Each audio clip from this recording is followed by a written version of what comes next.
Hey, real quick update as follow-up part 2 on the most recent Voice of Joy episode, In Search of Cheerleaders. Wanted to come to you real quick and share with you a development or realization that I've had in regards to this. So I had asked, for cheerleaders and encouraged you to go find your own cheerleaders, right? And the importance of them. And one thing that has come to mind since that conversation was as it related to me and the fear of loss.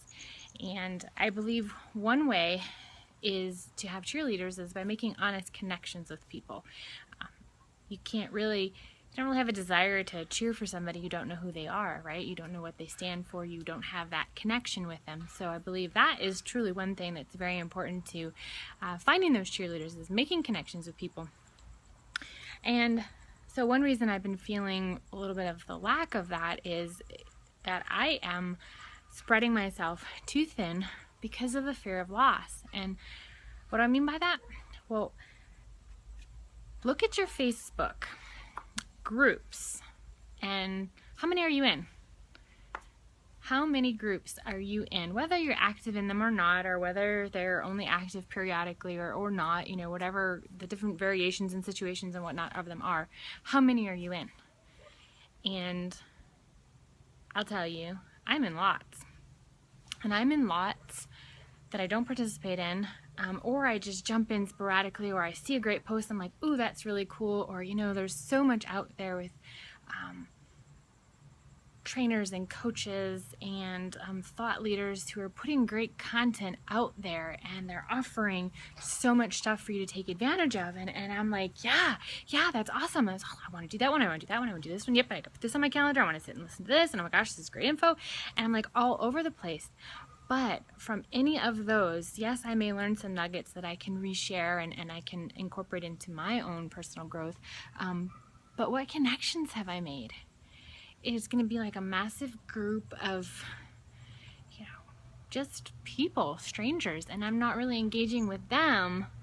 You're just there to see what the, admin of that group has put together. It's their group, what they are doing. There's not a lot of engagement, at least for me, in a lot of the groups that I'm in, and you look at all the emails that you get, or that I get, of all these different things to participate in and to learn about, but they're very disengaging. They're from afar. They're from a person who's putting on this presentation, and that person is not going to be my cheerleader. They're not, so I've spread myself too thin with that, and the realization I've come to is that I really need to zero it down to the core people that Hey, back again. Sorry, kind of lost connection there for a minute.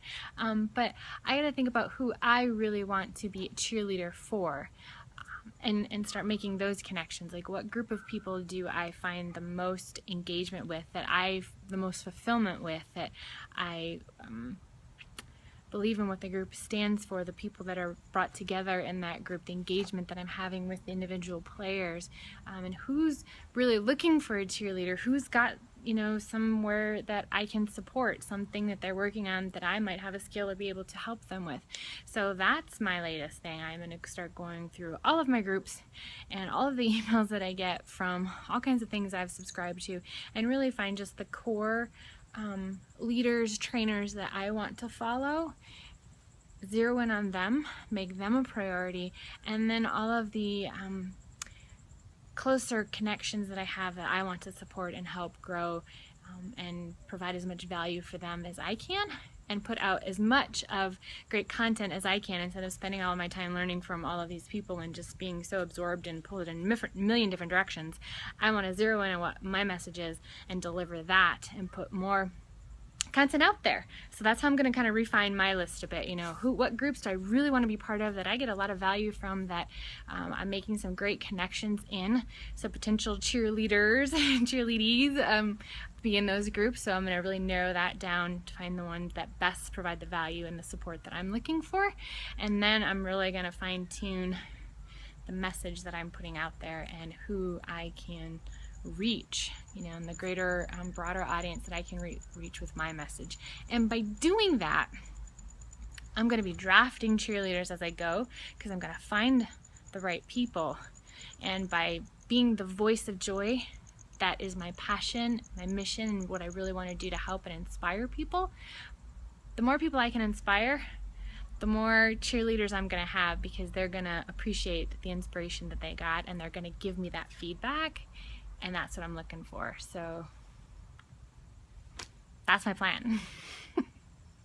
So I hope that makes sense to you, and that you found it interesting, because I think I'm in so many groups that I have a fear of loss of what I might be missing out on, what great content or great connection might I be making. But if you're not really engaged in that group, you're never going to make that connection. You're never going to see that post. If you haven't engaged in the group in 3 or 6 months, well, look at all the things you could have already been missing, right?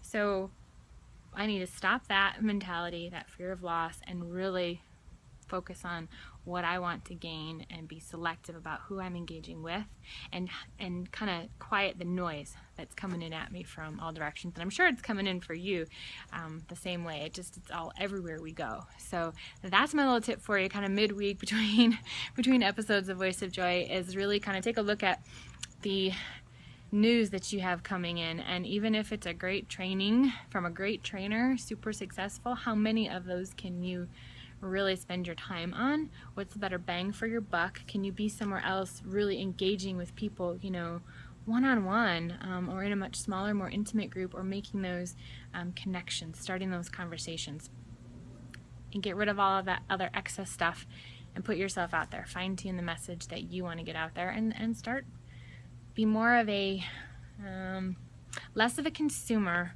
more of an outputter, I guess is more. Be putting yourself out there in front of more people with more great content. So there's my nugget for you. That's all I've got for now. So I will see you this Sunday at 7 p.m. Pacific time, regularly scheduled time for the Voice of Joy episode is O for Oregon. I'm going to share with you my travel notes from my recent trip to Oregon and what I really learned personally and professionally. So I hope that will be of interest to you. So I will see you then. Good night.